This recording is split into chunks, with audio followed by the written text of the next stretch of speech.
Hi guys, I hope you're out there. SebGorka here. I'm going to wait for a few minutes for people to join this Periscope video. I haven't done this in a long time. In fact, I haven't done this, I think, since just before the elections that brought a complete outsider, Donald Trump, a non-politician, into the White House. But now I'm compelled to do it again. I have to. I've been traveling the country for the last few months because I've been asked to endorse political candidates. Nobody asked me to endorse them before I worked in the White House, but now that I've left the White House and we have elections just around the corner, they do. And I've met some amazing people. I've traveled to Arizona to help Dr. Kelly Ward with her race for the Senate. I've gone to Ohio for Christina Hagan for her run. I've supported and endorsed John McCain, not McCain, John McCain of New Jersey. And also one of the first people I think to come and approach me was an Iraq War veteran, the first Gulf campaign, Colonel Tony Manetti of Missouri. These are all individuals that love this country and have something in common with Donald J. Trump. They're not politicians, and they realize that Washington is broken. Washington is as morally bankrupt as it is financially bankrupt, and they want to help the president to drain the swamp. But that's not why I'm making this video. I'm making this video because of all the other people I've met as I travel the country. I just spoke in California today, and I've heard lots of people who are worried, who are concerned.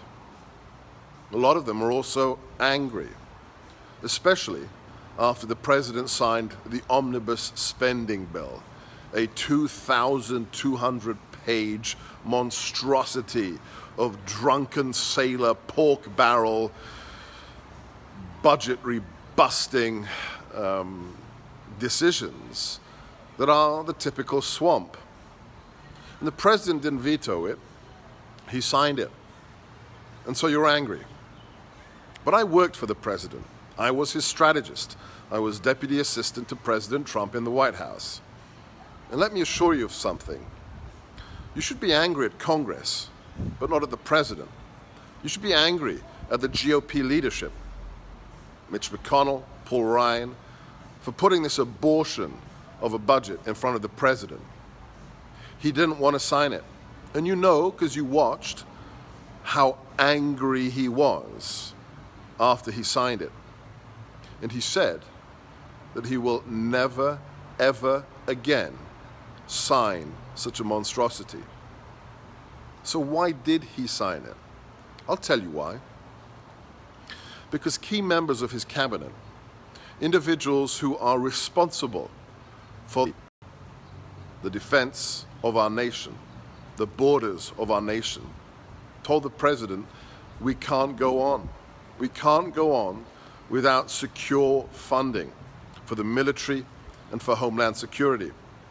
I know this because one of the best jobs I ever had was spending 2.5 years in Quantico as a professor for the Marine Corps University. When you hear from Marines that have just come back from a deployment and come to Quantico, that they are they're having to cannibalize, take apart flight-worthy, airworthy aircraft so that they can have the spare parts so the other helicopters can fly. We have a crisis. And the president said it has to stop. He signed that budget so that we would have the funds required to keep our Marines, our sailors, our soldiers, our airmen, our Coast Guard equipped to do their job. Now, others are worried. A lot of you are worried. We have midterms around the corner. They're worried about what's going to happen. Well, we have to understand that November the 8th, 2016 was only the beginning. President Trump is the most powerful man in the world, but he's only one man. November is crucial. Don't be concerned about recent events in Syria. A lot of you have already said that they're afraid. The neocons are coming back. We're going to invade. Our force is going to be stuck in another hellhole. It's not going to happen, ladies and gentlemen. It is not going to happen. Those who compare Syria today and our involvement with the Iraq war after 9/11 are making a completely false comparison. In Iraq, we deployed a massive force with our coalition partners, over 100,000 troops, and we deposed that government.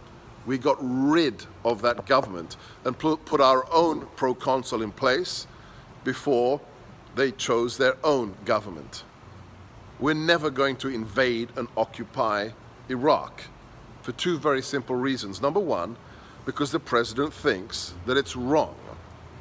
I've advised President Trump since he was candidate Trump in the summer of 2015, and he thinks invading other people's countries is fundamentally wrong. We don't do that.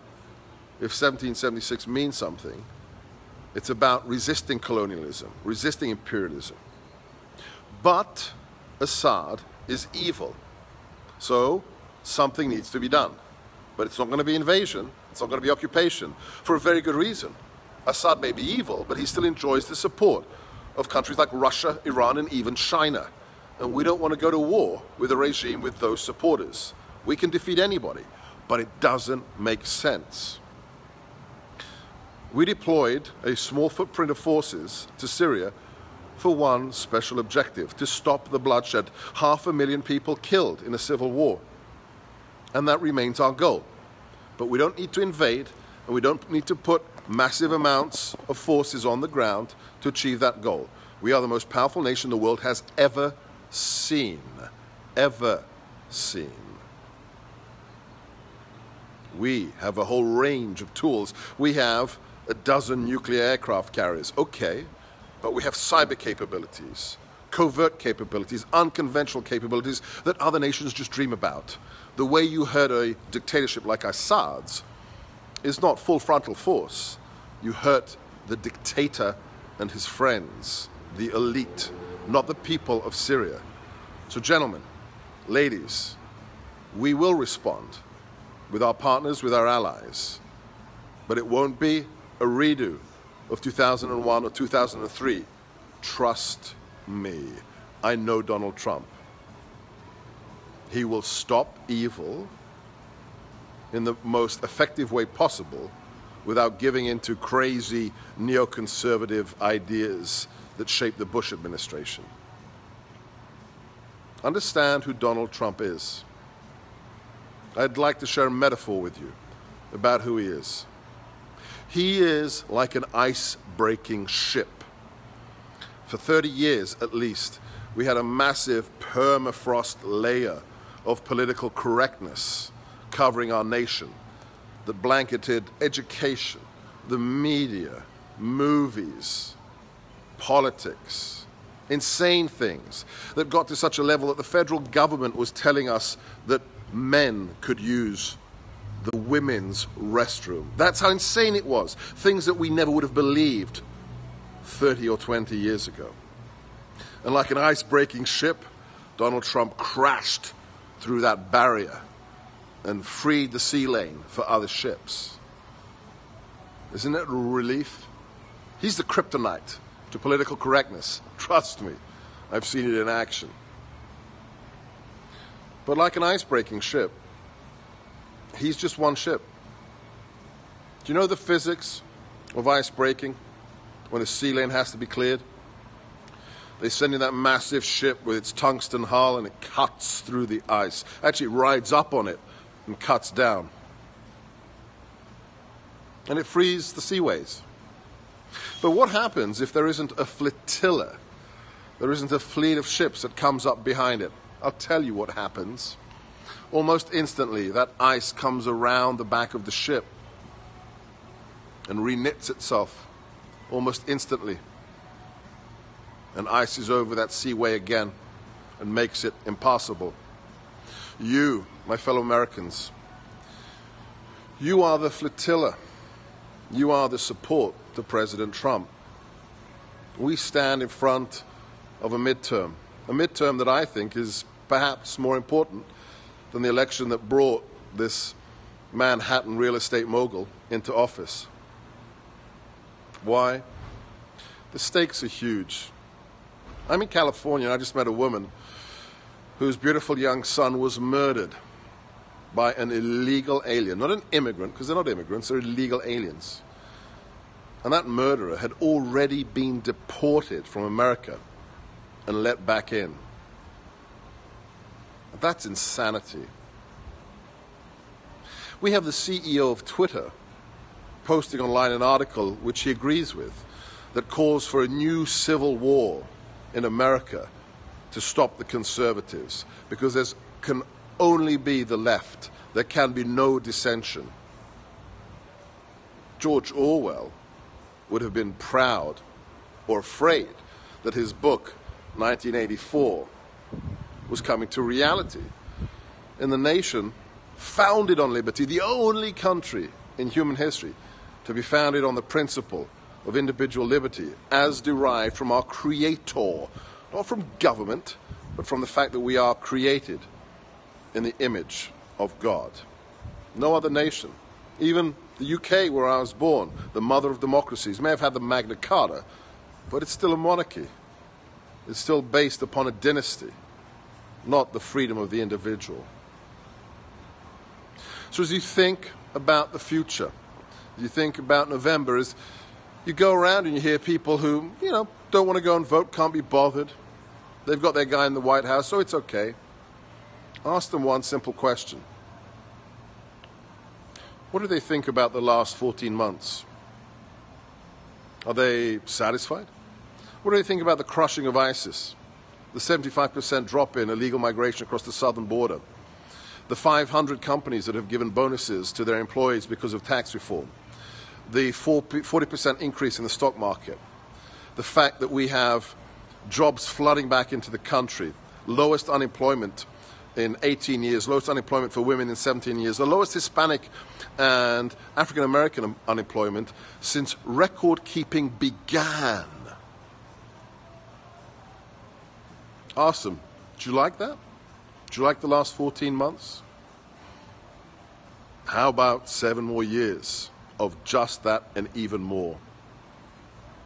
So my friends, my fellow Americans, don't be angry at the president. He did what he did to keep you and your family safe. Don't be worried about Syria. We won't give our game plan away, but we'll deal with it, and not the way the Bushites and the neocons did. With Mike Pompeo at the State Department and John Bolton in the NSC, we are in good hands. The president, I tell everybody, and I know that, progressives who should be called regressives, I know they don't believe me, but I'll tell you, and I'll put my hand on a Bible any day of the week and swear it. Donald Trump didn't do this for the money, and he didn't do it for the fame. He's got more than enough of both.